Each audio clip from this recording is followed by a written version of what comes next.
Começar por aqui, queridos. Abre aí Mateus 11. Pensar um pouco na vida.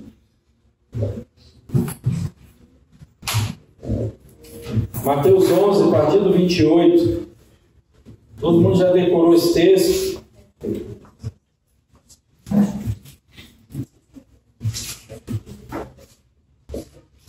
Que diz assim: venham a mim todos vocês que estão cansados e sobrecarregados, e eu os aliviarei. Tomem sobre vocês o meu jugo e aprendam de mim, porque sou manso e humilde de coração, e vocês acharão descanso para a sua alma, porque o meu jugo é suave e o meu fardo é leve.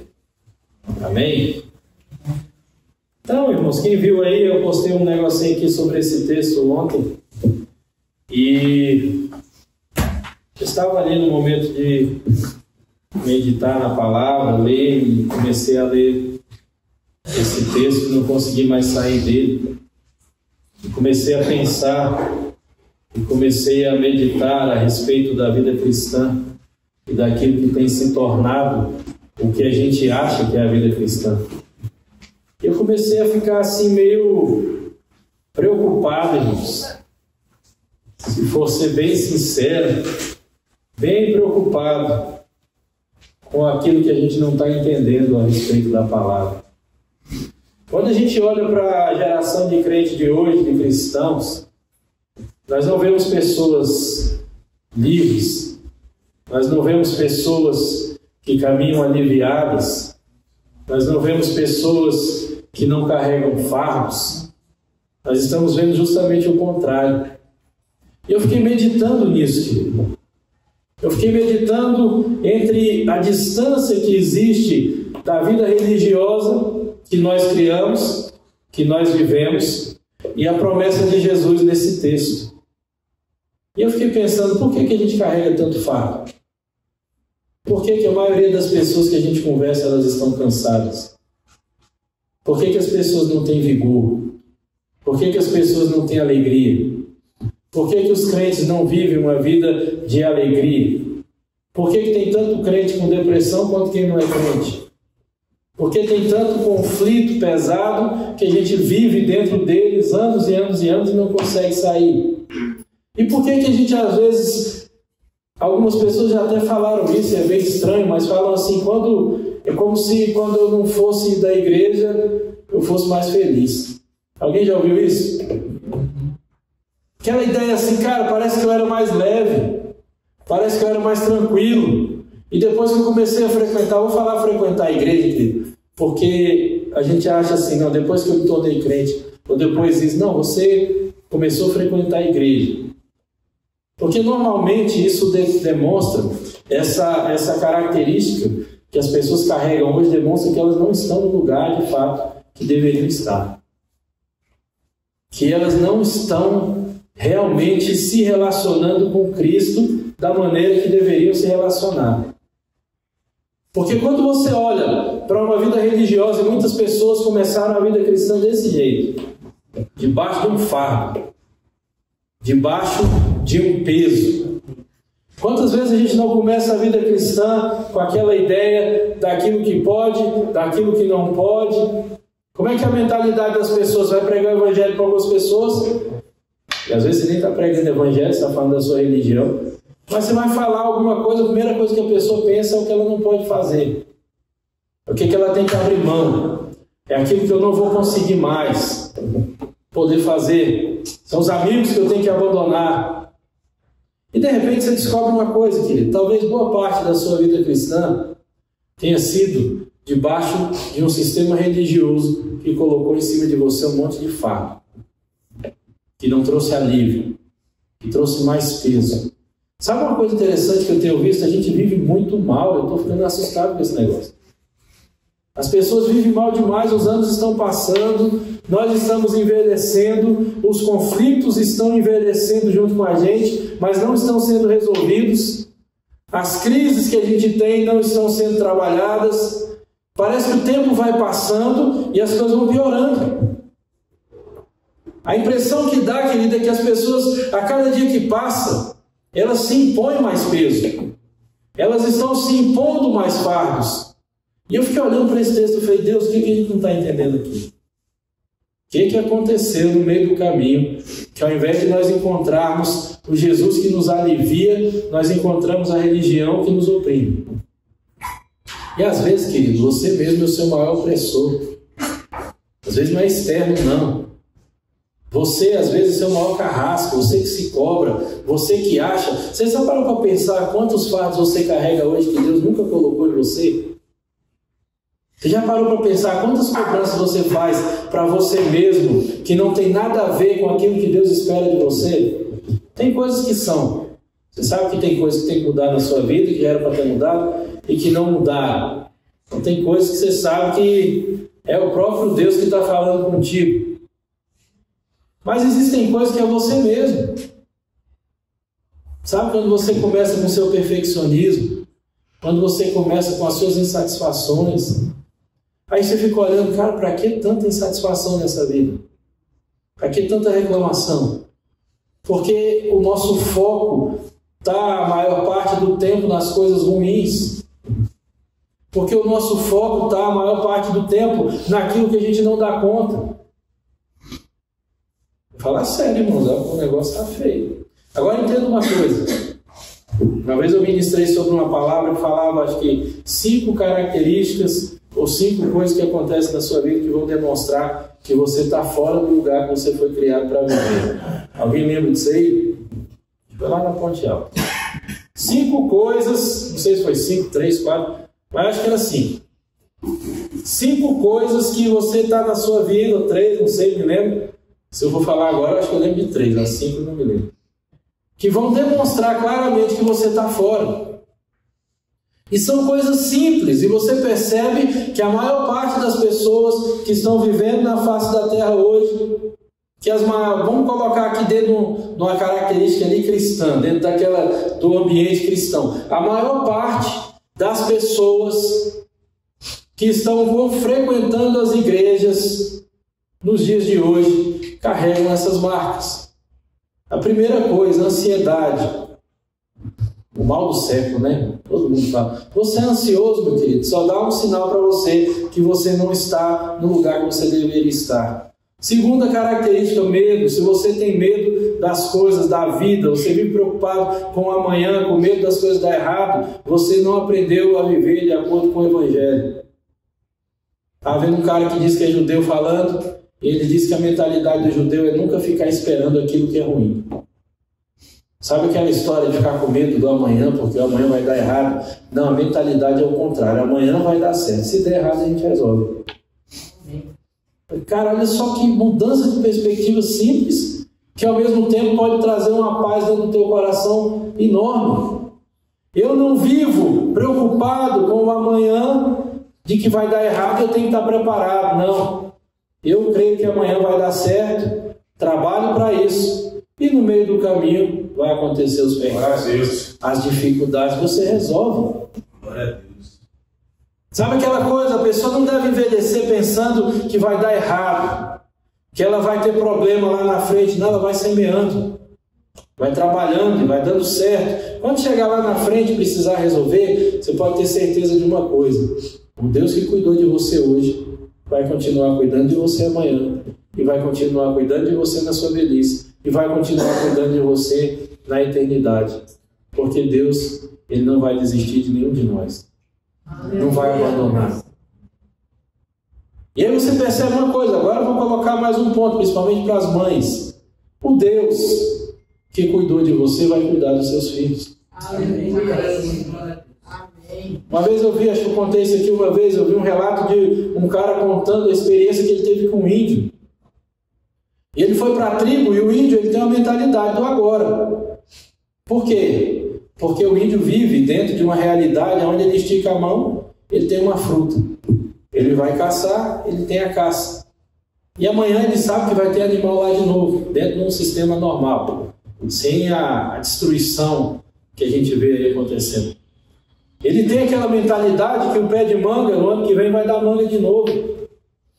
Ele não tem aquela preocupação de ficar, não, vou guardar essa manga hoje, porque vai que o ano que vem não tem manga lá. Ele sabe que amanhã vai estar lá. Não vou pegar 20 animais hoje caçados, porque eu não sei se amanhã vai ter. Não, ele caça o de hoje, ele pesca o de hoje, e ele não tem a mentalidade de guardar. Não estou dizendo que está certo, que está errado, querido, é a realidade ali. E aí o cara estava falando para ele, conversando, e o índio não entendia a mentalidade da pessoa da cidade de ficar acumulando coisas, de ficar estocando coisas, de ficar com aquela ideia de que eu tenho que trabalhar e deixar uma herança para os meus filhos. E o índio disse para o cara assim: eu não entendo isso. E ele falou dentro da perspectiva do índio. Ele disse assim: a mesma natureza que cuidou de mim vai cuidar dos meus filhos. Glória a Deus. No mesmo peixe que eu pesquei hoje, o lago vai estar lá, e quando meus filhos forem adultos, eles vão poder pescar também.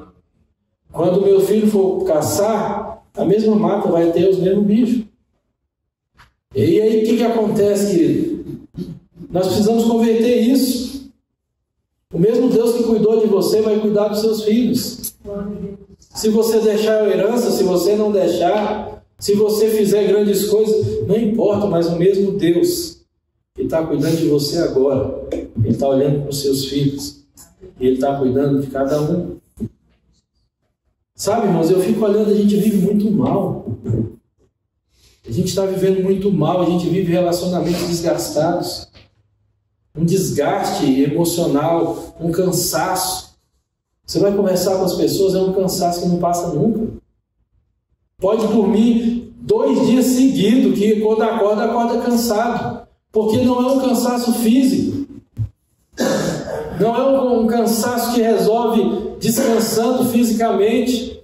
Ah, eu vou pegar um mês de férias, ficar só na rede sem fazer nada. Se alguém aguentar isso aí, você vai descobrir que amanhã depois, talvez você só tenha engordado, né? Engordado mais do que eu já estava, porque descansar mesmo que é bom. Porque está aqui, querido, está na mente, está no coração. Jesus está falando assim: olha, quando vocês estão cansados e sobrecarregados, vocês vêm a mim. Só que a impressão que dá é que nós construímos um relacionamento com Deus, que quando a gente vai até Ele, a gente sai mais sobrecarregado do que a gente chegou. Porque a ideia é que Deus está o tempo todo insatisfeito, olhando para você e falando: cara, tu é uma canseira. De novo isso aqui. Aí a ideia que a gente tem é que Deus vai estar para você e falar assim: poxa, o que você está fazendo aqui, seu hipócrita? Você vem agora com essa conversa de querer orar na hora dessa? Por que você não orou ontem? Quantos dias você não pega a Bíblia? Aí sabe aquela coisa, a gente está assim: cara, eu não vou nem orar, porque se eu for, Deus vai me botar tanto peso. Vai ser tão ruim. Eu vou sair pior do que eu já estava. Aí você olha aqui, querido, Jesus está dizendo assim: você está cansado? Você se sente sobrecarregado? Vem até mim. E a promessa não é: eu vou aumentar o seu fardo, eu vou piorar a sua situação, eu vou fazer com que você se sinta pior do que você já estava. A promessa aqui é assim: eu vou trazer para você alívio. Porque os fardos que você está carregando não são os fardos que eu coloquei. Jesus está dizendo: pega de mim o meu fardo, porque ele é leve. Entenda, sabe o que é fardo nessa questão aqui? São os ensinos. Jesus está falando dos ensinamentos de rabinos. Era um entendimento que os rabinos, eles ensinavam, e aquilo era como se fosse o fardo daquele ensino, daquele mestre. Ele ia passar o que ele ensina. E aí Jesus está dizendo: o que eu ensino, meu ensino, ele é um fardo leve. Quando você lê em Mateus 23, você vai ver Jesus confrontando os fariseus.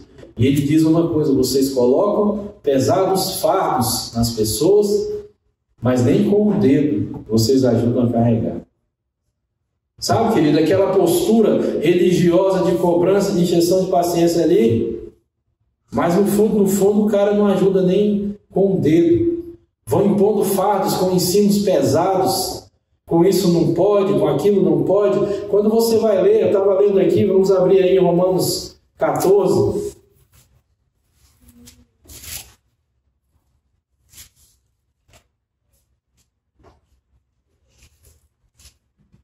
Eu tenho orado, meus irmãos. Tenho orado e falado: Deus me ensina a viver. Eu não quero viver assim. Eu não quero viver focado no que eu não dou conta. Eu não quero viver focado no erro do outro. Eu não quero viver focado na culpa, na vergonha, no fardo. Eu não quero viver focado nos conflitos de relacionamento eternos que nunca acabam, porque eu não consigo olhar o que o outro tem de bom, só fico focado no ruim. Isso é o tempo todo, querido. Se não ficar esperto, você fica dentro do seu casamento só reclamando de tudo que o outro não dá conta. E vai ser só isso. Romanos 14, 17. Olha só que bênção, querido. Porque o reino de Deus não é comida nem bebida, mas justiça, paz e alegria do Espírito Santo. Aquele que deste modo serve a Cristo é agradável a Deus e aprovado pelas pessoas. Olha que coisa interessante. Nós estávamos falando semana passada a respeito de nascer de novo. E para nascer de novo, para entrar no reino, é necessário que você nasça de novo. Nascer como? Da carne? Não. Do Espírito. E aí você olha uma coisa interessante. A partir do momento que na sua vida existe realmente um novo nascimento, você teve uma experiência com Jesus de verdade, você tem certeza disso? Você era cego e agora você vê? Você tem evidência de conversão? Quando você nasceu de novo, tem evidência, né? É uma lapada mesmo. Você tem que sair igual o Jacó, você tem que sair mancando. Você não pode ser mais o mesmo. Se você é o mesmo, não teve evidência de novo nascimento. Você pode até não explicar, você pode até não saber o que aconteceu com você, mas aconteceu. O dia que você tem um encontro de verdade com Jesus, você nasce de novo, existem evidências na sua vida de novo nascimento. E elas são perceptíveis, as pessoas veem. E aí você percebe uma coisa, a partir do momento que você nasceu de novo, acontece o quê? Você entra para o reino. Você começa a ver o reino. Você começa a experimentar as verdades do reino de Deus. E o texto está dizendo aqui que o reino de Deus não é comida nem bebida. Por que está acontecendo isso? Você já leu o contexto de Romanos 14? Eles estavam brigando por causa de comida. Não porque não tinha, porque algumas pessoas entendiam que era errado comer determinado tipo de comida e outras pessoas diziam que não tem nada a ver. E na cabeça das pessoas mais livres, elas entendiam, não, eu oro, consagro, e não interessa se isso aqui foi sacrificado a ídolos. Eu limpo o negócio, consagro e como. Aí na cabeça dos outros, não pode, porque foi consagrado a um ídolo. E Paulo está dizendo, olha, se você está comendo, está escandalizando, para de comer.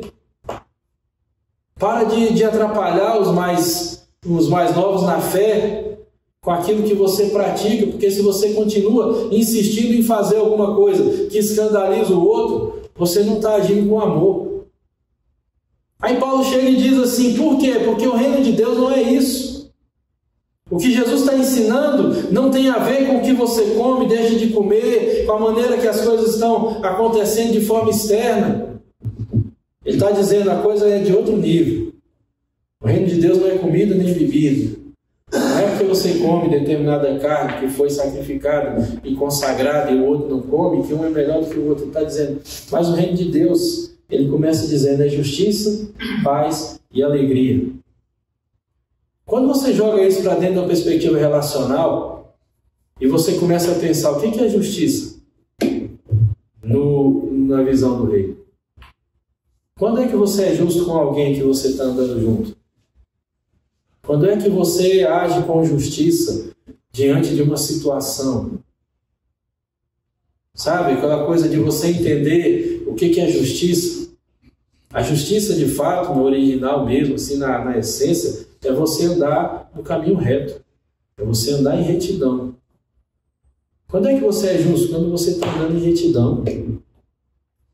Quando você é leal, quando você é uma pessoa confiável, quando você é uma pessoa que você não está pensando só em você mesmo, mas você olha a necessidade do outro.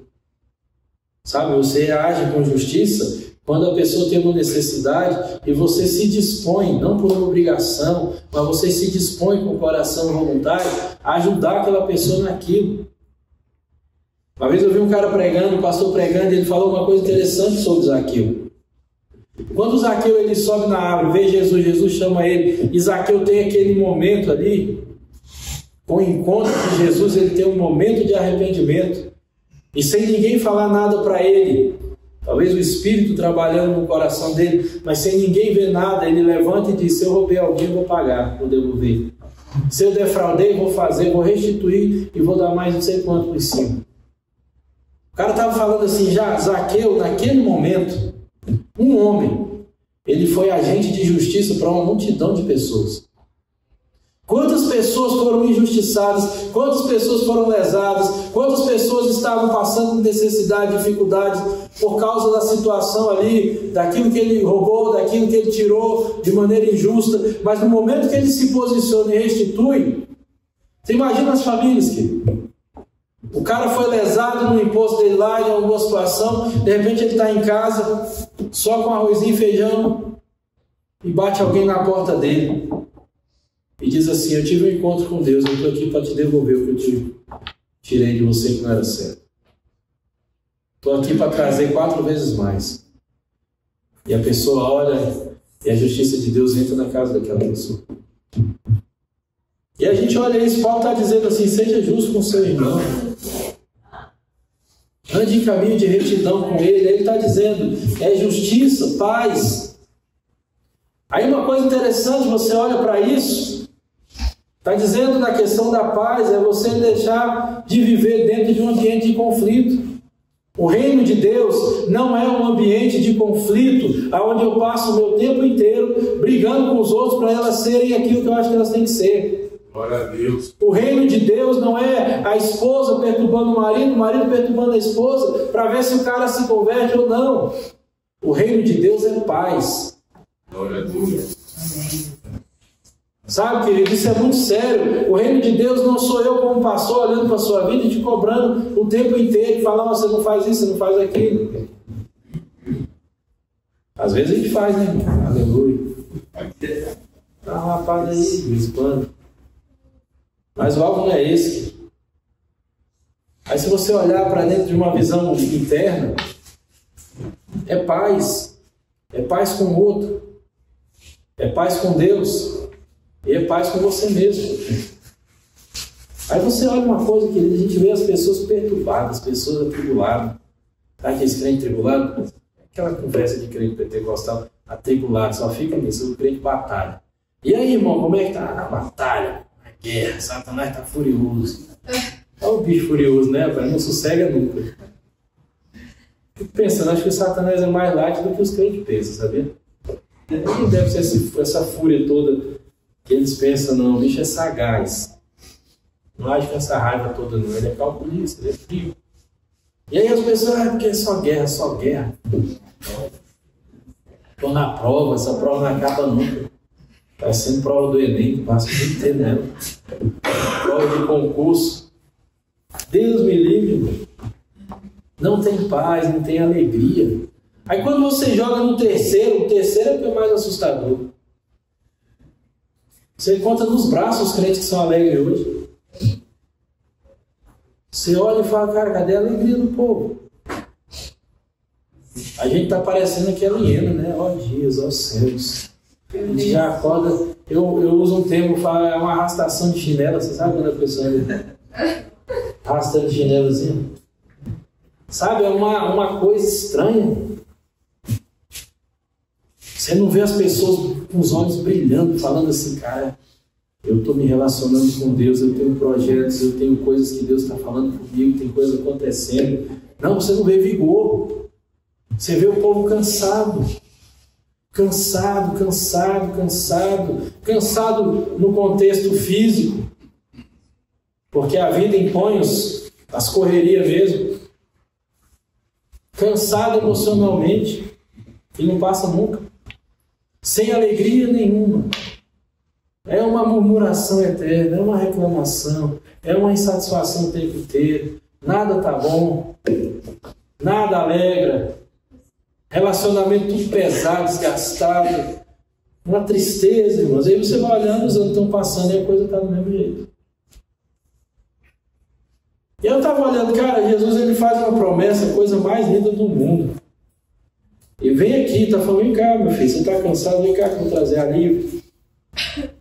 Vou trazer para você alívio. Eu vou trocar esse fardo que você está carregando, não precisa carregar isso. Você já parou para pensar, irmãos? Eu quero que você pare para pensar nisso. Faça um exercício na sua casa.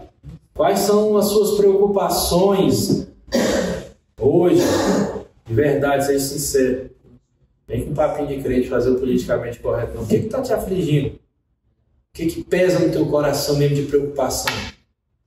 Você vai perceber uma coisa. Você se impôs fardos, ou você acreditou nos fardos que o sistema impõe e você carrega eles sem necessidade. Quais são as suas preocupações hoje? Você tem medo que o seu filho... Você tem medo que amanhã não vai ter dinheiro para determinada coisa? Você tem medo que as coisas vão desandar? Você tem medo que o governo peteca tudo aí, pior que já estava ruim? Você tem medo da grande tribulação? Você tem medo do sei lá. Hã? O que você está preocupado de verdade assim? O que está ocupando a sua mente? O que está atrapalhando você de dormir? Medo de viver alguma coisa ruim? E você vai descobrir uma coisa, querido, que eu vou dizer, se não for todos, 90% dos seus fardos são coisas que você mesmo colocou em você. E todos esses fardos, quando a gente entende o Evangelho de verdade, eles são todos tirados dos nossos ombros. Nenhum a gente precisa carregar. E eu não estou conversando não, querido, é verdade. Estou falando, não é verdade. Todos eles, põe na ponta do lápis. Se você quiser fazer um teste, vamos fazer nós dois. Põe tudo na ponta do lápis, traz para a gente conversar. Todos eles, tirando, talvez, salvo alguma coisa que Deus esteja fazendo na tua vida, colocando ali como um desafio, uma meta, alguma coisa que Ele está trabalhando profundamente em você, que não é um fardo em si, mas Ele vai estar ali trazendo uma certa preocupação. Mas você vai perceber que 90% deles, ou todos, são fardos que você colocou em você mesmo, que você aceitou o sistema jogar em cima de você. E você quer saber um pouco mais? Faz outro teste. Chega na sua casa e coloca quais são os seus sonhos, o que você gostaria de alcançar. Dependendo do tamanho dos seus anseios e da preocupação que você tem com isso, você vai perceber que você se impôs outro fardo. Você vai se impor outro fardo de tentar alcançar algumas coisas. Se for bom, beleza. Se não for, se for dentro de uma perspectiva errada, de um entendimento errado, você vai passar a carregar peso desnecessário. Aí você olha hoje e pergunta, por que a vida é tão pesada para muita gente? Você vai descobrir uma coisa, não tem nada a ver com Deus. Não tem nada a ver com o Evangelho. Não tem nada a ver com Jesus. Se o Evangelho não, mas se o que você conheceu na sua história dentro de igreja só trouxe fardo, então você não aprendeu direito. E é uma realidade, a gente tem que reavaliar muita coisa. O Evangelho não é isso, não. O Evangelho não é o homem gastando o tempo dele, olhando para ele mesmo e dizendo como eu sou um miserável. Como eu não dou conta de fazer as coisas. O Evangelho não é você ali o tempo inteiro pensando nas suas falhas e dizendo que coisa horrível. O Evangelho é você olhar para Jesus e falar que coisa linda. O Evangelho é você olhar para Deus e falar, eu estou maravilhado. E de repente você nem lembra que você existe. E de repente você nem lembra mais que o pecado é tão bom. E de repente os seus anseios e os seus sonhos maiores nem fazem sentido mais quando você está olhando para Ele. Só que a grande verdade é que a gente não olha. Por isso que a gente canta, a gente fala e a gente pede, Deus abre os nossos olhos, a gente quer ficar maravilhado. Nós queremos te ver, nós queremos ficar impactados com a tua beleza. Eu tenho começado a pensar nisso, querido. O Evangelho não é você gastando o seu tempo, eu gastando o meu tempo olhando para mim mesmo. Não existe beleza em nós. Por mais vaidoso que você seja, não existe beleza em você. Aleluia, dá um aleluia. Estou falando, né? Você entendeu, né? Profundamente. Não existe. Tem, né, mano? Eu tinha uma visão. Estava assim aquele conflito. Tem a doutrina da depravação total, tem a doutrina de que não, o homem não é tão ruim, mas hoje você olha, é assim. A depravação total está correta. O que significa isso? Não existe nada de bom no ser humano até o dia que Deus entra na vida dele e faz alguma coisa. Até os nossos maiores atos altruístas, eles são totalmente corrompidos. Existe um egoísmo na gente que é tão alto que a gente nem percebe. E às vezes a gente está fazendo um monte de coisa que aparentemente é boa, mas lá no fundo a gente está sempre assim, cara, a galera vai pirar com isso aqui. Hoje em dia a cara de pau está enorme. Ninguém dá uma esmola se não for com o celular filmando para postar. Não existe bondade nisso. O cara chega, tem lá a mulher vendendo bombom, compra os bombons, tudo, a pessoa chora. Foi bom para ela? Foi, mas ele está fazendo isso porque ele é bom? Não, irmão, isso dá views. Isso dá dinheiro. Ele compra 100 bombons de uma mulher, gasta 500 conto e ele ganha não sei quantos mil de visualizações por causa daquele vídeo. Hoje em dia está cada dia mais corrompido. Não existe uma motivação limpa de fazer, eu vou fazer para essa pessoa. Não estou dizendo que não existe. Pode existir. Acho difícil, não pode existir. Pode existir alguma coisa que Deus gerou no teu coração e você não quer realmente o retorno daquilo, mesmo que você tenha que brigar com você internamente. Às vezes, meu irmão, Larry Crabb, eu gostava de ler o Larry Crabb porque eu ficava assustado com ele. Eu falava, caramba, esse cara é louco. O bicho tinha um dom de ler o coração do ser humano, de descortinar a feiura da coisa, que você falava assim, o que é isso? E um dia ele escreve um livro, Atravessar Problemas e Encontrar a Deus. Deixa eu ver se é esse. Acho que é esse mesmo. E esse livro foi escrito, ele é bem antigo, entre aspas, né? Já tem uns anos. Talvez a idade de Crim. Uns 20 e tantos já. E ele escreve um livro falando da perda do irmão dele. Era ele mais um irmão, o irmão morre num acidente de avião. E aquilo rachou ele no meio, quebrou ele. O irmão dele era mais novo. E ele falando da sujeira do coração humano, da imundície que é o coração humano. E ele relata uma cena que eu falei, cara, como isso é verdade? Ele estava pregando no enterro do irmão dele. E ele largou uma pedra. Soltou aquele insight, sabe? E quando ele disse que acabou de falar, ele sentiu aquela posquinha assim dentro dele, dizendo assim, nossa, essa eu arrebentei. Essa daí foi top. As galera foi o delírio. E aí ele mesmo se pega naquela cena e fala, cara, que porcaria é essa? Em pleno enterro do meu irmão, eu estou aqui me vangloriando de frases, porque eu tive um insight, porque eu fiz uma coisa, porque eu falei um negócio que foi impactante. Aí eu olhei e falei, cara, é muito assim, meu. É muito desse jeito. Deus me livre de mim mesmo. Deus me livre do que tem dentro da gente. Claro que eu estou dizendo, não quer dizer que você é agora o pior ser humano do mundo, mas se você alimenta isso, você vai ter problema. A gente tem que combater isso. Ele estava mostrando, isso é legal, quando Deus te dá essa percepção. Quando você pega você mesmo no pulo, você já fez isso? Quando você está todo lá, de repente você olha você de fora e fala, cara, olha só isso aqui. Movido por uma necessidade de aplauso, movido por uma necessidade, movido. E Satanás não desiste nunca, né? Quando você piscar o olho, ele está lançando semente no teu coração o tempo inteiro, para que você caia dentro desses enganos.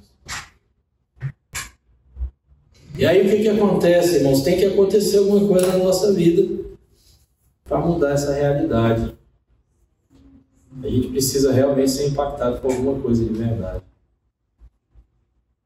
A gente precisa realmente entender o que Jesus está falando aqui. Eu preciso ir até Jesus.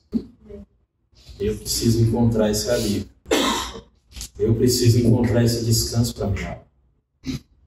Jesus fala algo aqui, eu já preguei isso, já fiz estudo, já fiz seminário, só em cima dessa palavra. E vocês acharão descanso na sua alma. A marca de hoje, queridos, são pessoas com a alma cansada. A característica de hoje, cada dia mais novo. Você pega ali, que antigamente menino não estava nem para nada, você não vê menino com depressão, pensando em se matar. Menino estava na rua, chutando bola, brincando de carrinho de rolemã, arrancando o calcanhar do outro. A pior coisa que tinha era fazer corrida de carrinho de rolemã, irmão. Quando você estava ali, o cara subia com o carrinho do seu calcanhar, arrancava a tampa. Lembra disso? Alguém viveu isso? Aí a gente aprendeu uma coisa, vamos começar a fazer o seguinte, a gente faz a corrida e marca o tempo, porque junto não dá certo não.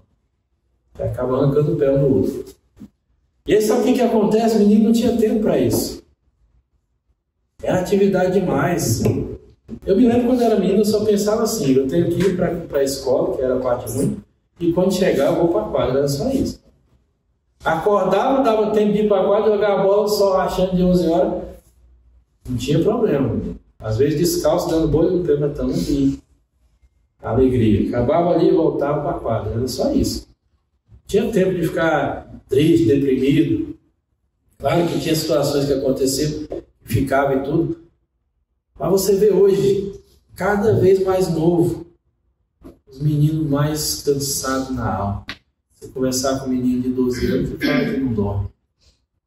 Você conversa com um adolescente hoje que fala que passa a noite todinha sem dormir direito. Tem alguma coisa errada, né? Porque quando eu batia na cama não via mais nada. Eu passo o dia inteiro jogando bola. Fala aí, Gabá, passo o dia inteiro capinando lote. Chegar de noite, você está muito preocupado de ter insônia.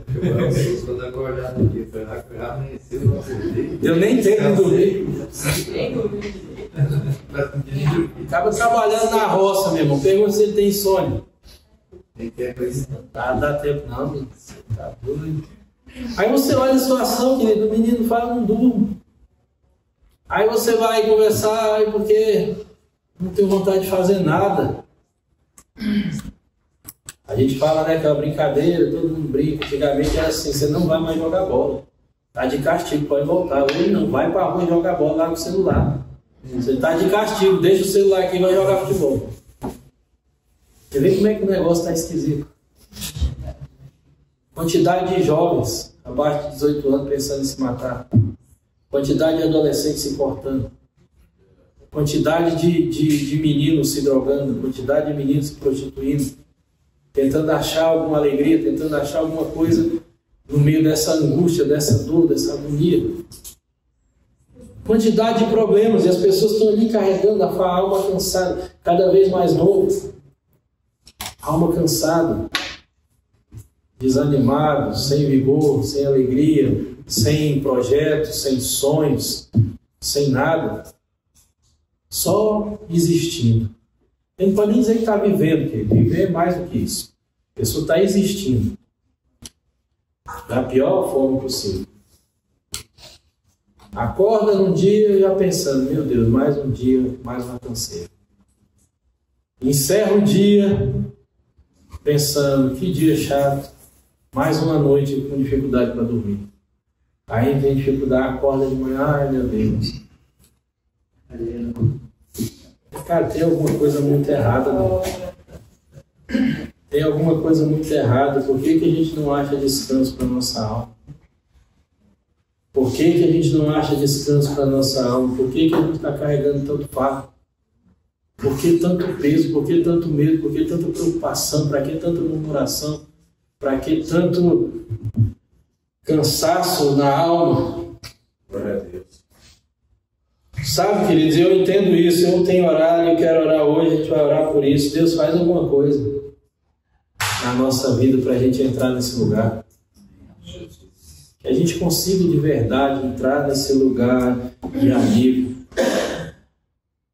O Senhor não está colocando um fardo na tua vida, querido. O Senhor não está com o dedo apontado na sua cara, falando olha o tanto que você é um cara ruim. Às vezes a gente até é realmente, mas não é a parte de quem faz isso é o diabo. O diabo que gosta de apontar dedo para os outros e falar mal. Você vai ver uma coisa interessante, querido. A gente estava vendo um videozinho interessante, se quiser assistir lá no canal do The Chosen também, tem agora um Testamento, o nome do filme. É um negócio interessante. É uma repaginada ali, como se os discípulos estivessem agora num tempo moderno ali. Discípulos do tempo atual. Vai ver lá Barnabé, você vai ver Pedro, você vai ver Lucas, umas coisas bem interessantes, viagem bem. E você vê uma coisa interessante, queridos, a coisa acontecendo, a mudança de fato, o brilho nos olhos, os caras envolvidos com a causa. E quando eles iam falar daquilo que eles lembravam de Jesus falando, os caras paravam assim, ficavam tipo viajando. Cara, que coisa profunda isso aqui Jesus ensinou. E eles vão contar a parábola do jeito lá mais moderno. E a gente percebe isso, querido. A gente precisa, de fato, achar esse lugar. Entrar nesse lugar, mergulhar nesse lugar em Cristo. As coisas vão ficar mais difíceis. O mundo vai ficar mais difícil. A Bíblia fala que a iniquidade vai aumentar e o amor do povo vai esfriar. E a gente está vendo isso todos os dias. E a gente tem que tomar muito cuidado para o nosso amor não se esfriar. Porque é uma característica de uma pessoa ferida. Ela começa a esfriar no amor, ela começa a construir mecanismos de indiferença, ela começa a construir mecanismos de defesa para ela não se machucar mais. Isso vai gerar, querido. E vai gerar com bom argumento, não vai gerar assim, sendo acusado de fazer coisa errada, não. A pessoa vai ter uma boa argumentação para não amar mais. Eu já fui traído, então eu não amo mais. Algumas pessoas já me abandonaram, então eu não me apego mais a ninguém. Eu já passei por dificuldades em relacionamento, então eu estou fechado. Relacionamento para mim é uma coisa superficial. E o que acontece? O seu amor vai esfriando. E sabe o que você vai fazer quando acontece isso? Você vai engrossar a estatística do mundo. Por se aumentar a iniquidade, o amor de muitos se esfriaria. Você sabe como é que a igreja vai combater a iniquidade do mundo de hoje? Amando. Estava pregando isso domingo passado lá no Sobradinho. Você sabe qual é a maior arma que a igreja tem para combater a iniquidade desses dias? É amar. Por quê? Porque se o resultado do aumento da iniquidade é a diminuição do amor, a gente tem que entender e virar moeda. Quantos lembram de princípios espirituais? Você pega um princípio e inverte ele. Se o aumento da iniquidade tem como resultado a diminuição do amor, o aumento do amor vai gerar o quê? O que significa isso, querido? Amar o seu inimigo, constrange uma pessoa que não merece ser amada. Tem uma cena lá no filme lá que é bem interessante. Eu vou dar um spoiler, só de raiva. Uma coisa é você chegar, eu estava falando isso para a Marielle, eu estou assistindo aquele negócio. Uma coisa é você chegar para o Lucas, para a Sofia, e falar assim: os judeus não se dão com os samaritanos. E ele vai olhar para a sua cara e fala: aí eu com isso. Quem que é samaritano? O que é judeu? Não sei nem o que é isso. Você não vinha trazendo uma história que às vezes o menino tem paciência para ouvir. 2 horas explicando os conflitos, eu já tentei. O que aconteceu com os samaritanos? Por que o judeu não gosta do samaritano naquela época? Para eles não conecta. Só que os caras recontam a história. E aí eles batem no nível que menino, qualquer um nesse mundo agora, nessa atualidade, entende. Ele joga em nível de racismo. Cara, é profundo. O cara é daqueles brancos da raça ariana que odeia negro. Vai passar por... Vou dar spoiler, não tô nem aí. Vai passar por um bairro e dá de cara com os negros. O cara abusado, branco, aqueles caras chatos. Os negros dão uma surra nele. Joga ele no chão, deixa moído. Quem que não entende isso hoje? Deixa o cara moído no chão. Aí o que acontece? Passa um sacerdote. Visão moderna, que passa o padre. Um negocinho, ou um luterano, sei lá, que hoje também usa aquela bola clerical. Passa. E olha, ó, vai embora. Aí passa 2 caras. E fulano, não, vambora, se você for ajudar, você vai ficar igual ele, sai fora. E quem passa para ajudar? Um negro. Uma recontagem da história para você entender o nível de conflito. Se você conta para um menino uma samaritana judeu, ele não vai entender nada, você tem que gastar 2 horas. Mas deixa ele assistir aquela cena para você ver se ele não entende o que é o samaritano ali naquela história. E aí você olha isso, você vê a arma que é, o poder que isso tem no mundo para destruir a iniquidade e a maldade. Você vê a maneira que quando você está nesse nível, que é errado, de não estar se ofendendo, de não estar preocupado só com o seu umbigo, você olha a necessidade do outro, e você se torna um agente de fato ali, mesmo que aquela pessoa não mereça de jeito nenhum. Você está batendo de frente com todo o sistema maligno que tem no mundo. A igreja entendeu que guerra espiritual é ficar amarrando capiroto, dando chinelada no bicho, aquela coisa que aquela agonia, né? Não, a guerra espiritual é você amar. A maior guerra espiritual é essa. Você quer realmente combater o bom combate? Ama. Você quer realmente deixar Satanás furioso contigo? Não é o tempo que você fica ali repreendendo e falando, não, ama. Assiste o que eu estou te falando, se coloca na cena. Primeira coisa que você pensa, rapaz, deixa lá. Sabe, quando você olha isso, querido, uma pessoa que nasceu de novo de verdade, ela vai além. Uma coisa que eu falava, pessoal, toda pessoa que tem Deus na vida dela, ela é imprevisível. Principalmente para o sistema. É imprevisível. Você nunca vai agir como as pessoas estão esperando. Porque o Evangelho faz com que você seja totalmente imprevisível para eles. Você olha o tempo inteiro, você olha para Jesus, ele é imprevisível. As pessoas vêm cutucar ele. A hora que você pensa, agora é hora de falar, está diante daquele que podia matar ele, ele fica calado. O cara se assusta, pô, mas eu tenho o poder de te matar agora, se eu quiser, e você não fala nada, se você só tem poder sobre mim porque Deus te deu, foi do céu que você recebeu. Davi está dentro da caverna, Saul ali aliviando o vento, eu gosto dessa tradução. Dando uma barrigada na caverna, os caras já estavam bravos. Quando subiu o cheiro, ficaram mais bravos ainda. Aí na cabeça do povo, era o que mata. E ainda vem com um argumento bonito, irmão. Deus entregou o seu inimigo nas suas mãos. É Deus purinho na terra, só vai lá e arranca a cabeça. E o cara com Deus no coração dele é imprevisível. Fala, não, cara, tem princípio que vai além disso aí. Quando você está numa situação, querido, que todo mundo espera que você faça, que você devolva o mal com o mal, que você vá também, estão falando mal, vou falar também, e você faz o contrário, você é imprevisível para eles. Principalmente para quem não entende a Deus. A gente estava falando semana passada sobre isso. Se as coisas espirituais para você são loucura, cuidado.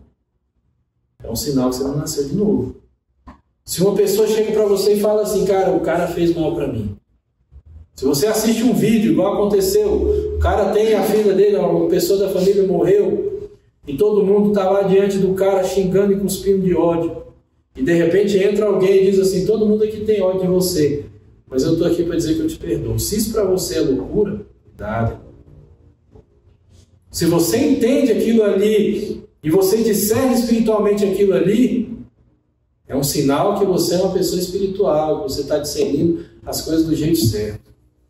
Mas se aquilo ali para você é loucura, se o pai daquele menininho que foi sacrificado lá, foi assassinado naquele negócio lá do sul, que apareceu em rede nacional e conta a história, dizendo que chegou com o menino pulando igual o coelhinho na escola. Quem viu isso? Que a última vez que ele brincou com o filho, ele estava chegando na escola com o menino, e o menino pedindo para imitar um coelhinho, eles pulando. E o menino vai para a escola, entra endemoniado, faz o que fez, e o pai aparece dizendo, eu perdoo. Eu vou sentir falta, eu vou sofrer, ainda nem caiu minha ficha ainda, mas eu estou dizendo aqui, eu libero perdão sobre a vida desse cara. Meu irmão, quando você olha isso, você fala, se não for loucura, se for loucura para você, em nível extremo, não é problema. Você vai dizer, eu faria isso? Não sei, espero nunca viver. Mas eu admiro isso, admiro demais. Eu entendo isso, entendo. Entendo porque eu sei que é isso que a Bíblia ensina. A gente só sabe o que a gente é capaz de viver e fazer se a gente passar. Tem coisa que a gente não vai viver, então a gente não tem como falar. Glória a Deus por isso, né? Graças a Deus. Não precisa passar para nada também. Mas é uma realidade, querido. A gente precisa sair dessa mentalidade, dessa carnalidade, dessa atmosfera desse mundo. Você mergulhar na atmosfera do mundo, você vai mergulhar debaixo de uma coisa tenebrosa. Que a Bíblia fala isso, enquanto as trevas avançam, a glória de Deus também avança.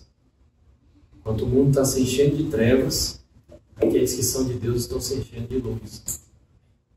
Quando o mundo está afundado em desespero, aqueles que estão em Deus estão guardados com o coração em paz e descansando.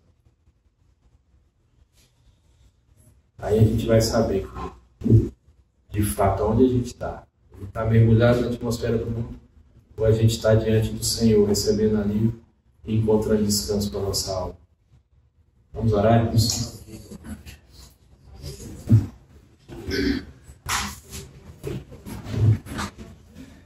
Eu tenho orado, querido, todo dia. Falar, Deus ensina a gente a viver. Me ensina a viver, ensina os meus irmãos a viver, ensina a gente a viver. Tem como ter alegria, querido, nesse mundo mais esquisito do jeito que está, tem como ter alegria. Tem como encontrar paz, não precisa viver debaixo de desespero, de julgo a vida inteira, não.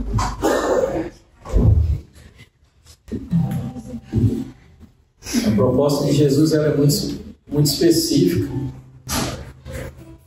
Eu acho lindo isso na palavra.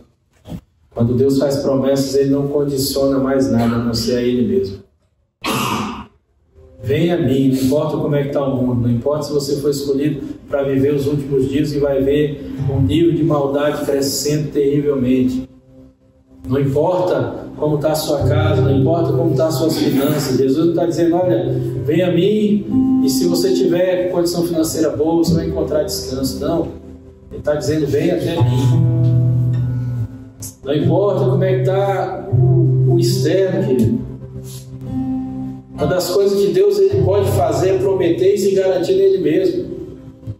É o único que pode fazer isso. E dizer assim, ó, só depende de mim, vem aqui e eu vou fazer. Ele não diz assim, olha, o dia que você for santo, o dia que você parar de pecar, o dia que você conseguir ser uma pessoa melhor, você vai encontrar alívio. Não, ele está dizendo, só vem até mim. Só vem. O desafio é ir. E quando você estiver lá, você vai receber isso.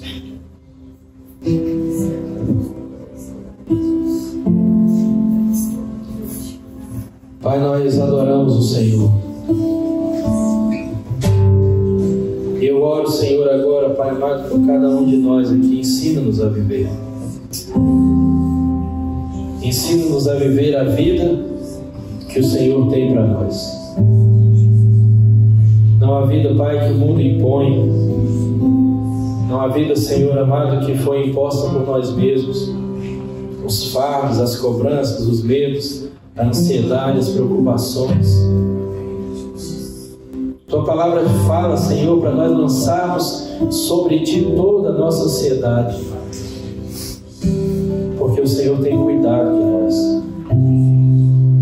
Pai, leva-nos a esse lugar de descanso. Leva-nos a esse lugar de descanso. Eu sei, Pai, que os meus irmãos, assim como eu, precisamos desse descanso. E só encontramos esse descanso no Senhor. Não existe esse descanso em nenhum outro lugar, Senhor, só em Ti. E nós oramos, leva-nos, Pai. Leva-nos para esse lugar de descanso, leva-nos até o Senhor. Levanta os nossos olhos, Pai, para olharmos para o Senhor. Como a Tua palavra diz, eleva os meus olhos acima dos montes, de onde me virá o socorro. Nosso socorro vem do Senhor. A nossa alegria vem do Senhor. A nossa paz vem do Senhor. A nossa prosperidade vem do Senhor. A justiça que flui de nós vem do Senhor. Pai, nós queremos entrar e experimentar as realidades do Teu reino. Como a Tua palavra diz, não é comida nem bebida, não são coisas dessa terra, mas é justiça, é retidão, é paz. Eu oro, Senhor, para que toda a guerra interna dos meus irmãos cesse e que todos aqui sejam inundados de paz. Existem medos, Pai, existem preocupações. O que comeremos, o que beberemos, do que nos vestiremos. E a Tua palavra diz para não andarmos ansiosos por essas coisas, porque são os gentios que buscam essas coisas. Nós temos o Senhor, que é o nosso Pai, o Senhor tem cuidado de nós. Eu oro, Pai, remove os fardos, começa a retirar o peso da história, o peso das palavras, o peso das maldições, o peso das crenças falsas. Remove os pesos, remove os fardos, Pai amado, do perfeccionismo, os fardos de ter que provar para o outro, os fardos que o mundo impõe de conquistar coisas, de termos coisas, de querermos coisas cada vez mais caras. Remove o fardo, Senhor, o medo das coisas que virão no amanhã. Eu oro, Pai, em nome de Jesus, começa a retirar todo o jugo do inferno, todo jugo maligno, todo fardo pesado, que muitas vezes foi imposto por nós mesmos. Nós nos impomos os nossos fardos, por entendermos errado o Evangelho. Tira os nossos olhos de nós mesmos, Pai. Nós estamos aqui e reconhecemos que nós somos pecadores. Queremos, Pai, como publicano, que orava e não tinha coragem nem de levantar a cabeça e batia no peito. Nós queremos orar como esse publicano, reconhecendo as nossas falhas, os nossos pecados. Queremos orar, Pai amado, como cego, orava, gritava: Jesus, filho de Davi, tem compaixão de mim, tem misericórdia de nós, Pai. Mas nós não queremos, Senhor, ficar olhando só para a nossa miséria, para as nossas falhas, pelos pecados que cometemos, pela nossa incapacidade de viver coisas, Pai, que nós sabemos que estão disponíveis. Nós queremos olhar para o Senhor. Pai, transforma em verdade isso, que nós possamos olhar para o Senhor e ficarmos maravilhados. Nós vamos continuar insistindo, Senhor, abre os nossos olhos. Abre os nossos olhos, nós queremos Te ver. Nós ainda estamos vendo as coisas desse mundo e elas ainda muitas vezes nos chamam a atenção, muitas vezes nos atraem, nos distraem. Nós queremos olhar para o Senhor. Nós queremos continuar insistindo. Deixa-nos ver a Tua beleza. Deixa-nos ver a beleza do Senhor. Nós ainda estamos olhando para nós mesmos, nós ainda estamos olhando para o mundo, nós ainda estamos olhando para tanta coisa, Pai, que ofusca, que atrapalha. Por isso eu oro, Senhor, que alguma coisa aconteça, como aconteceu com o cego, que dizia: eu era cego e agora eu vejo. Que os nossos olhos se abram e a gente possa dizer: eu era cego e agora eu vejo a beleza do Senhor. Eu era cego com as coisas desse mundo, eu era cego com as feridas da minha alma, com as palavras que falaram contra mim. Eu era cego, mas Deus curou e agora eu vejo a beleza, eu vejo a grandeza, eu vejo o cuidado. Deus, abre os nossos olhos, Senhor, de verdade. Atrai os nossos olhos. Nós precisamos Te ver. Pai, nós estamos cansados de olhar para nós mesmos. Estamos cansados de olhar para as contas.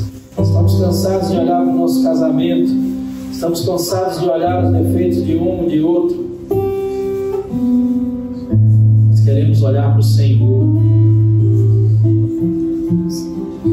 Só o Senhor deve ser o nosso alvo. Que os nossos olhos estejam em Ti, como autor e consumador da nossa fé.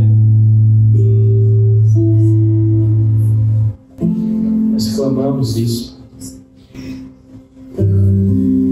Pai, não tem como ser igreja só sendo religioso.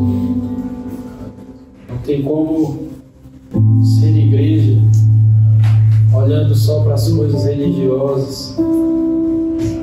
A igreja, ela olha para o Senhor, porque o Senhor é a nossa fonte, daí flui todas as coisas.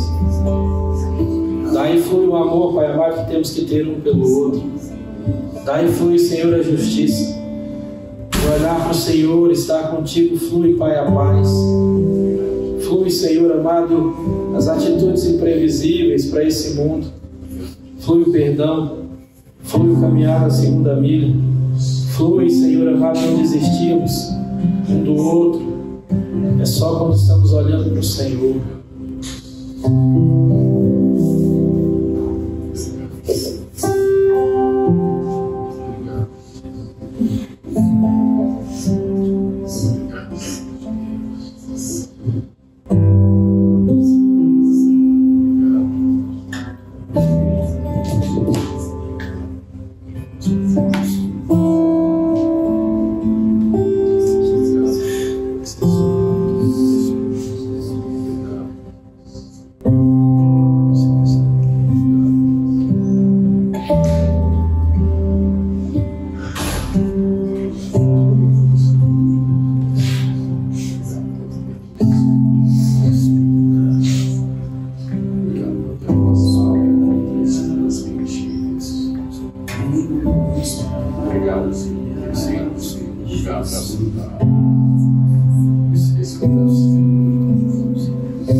Vem brilhar de novo,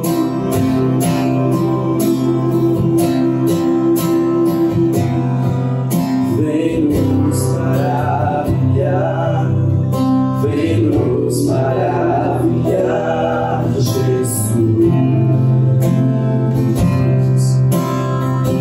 Nós clamamos, vem nos maravilhar, vem nos maravilhar, Jesus.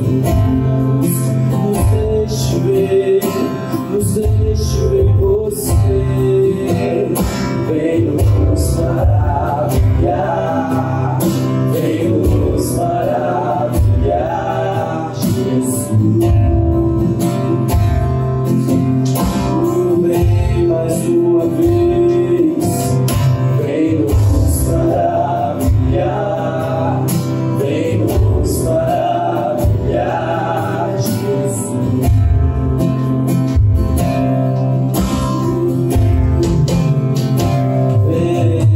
Vem nos maravilhar, vem nos maravilhar, Jesus.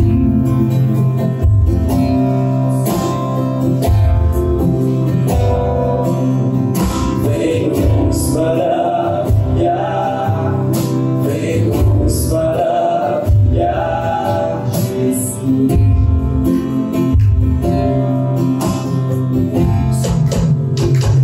Outra vez, deixa a glória entrar, eu abro meu coração. Vem outra vez, deixa a glória entrar, eu abro meu coração. Vem outra vez, deixa a glória entrar, eu abro meu coração. Vem outra vez, deixa a glória entrar, eu abro meu coração.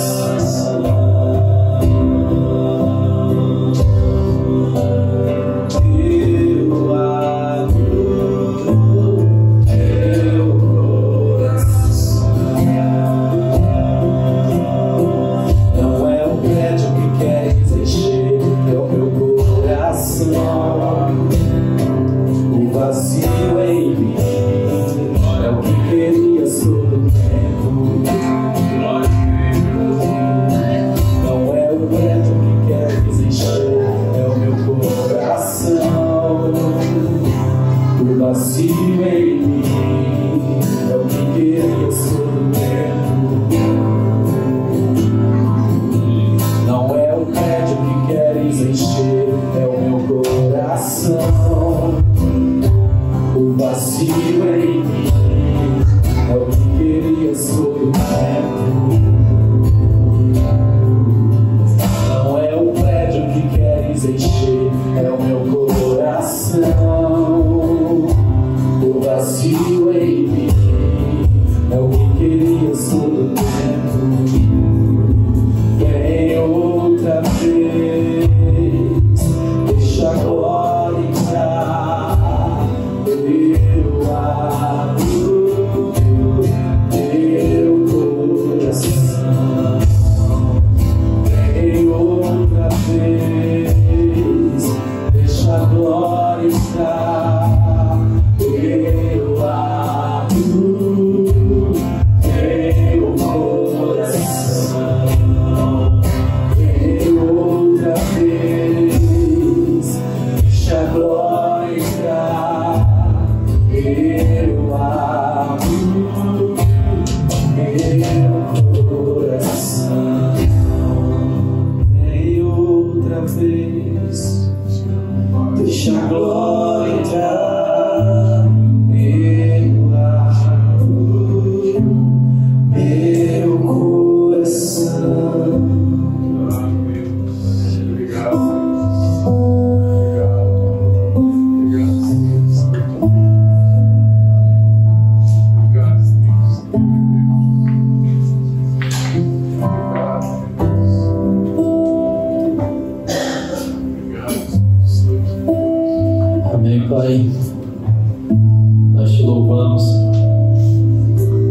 Nós te adoramos, Pai.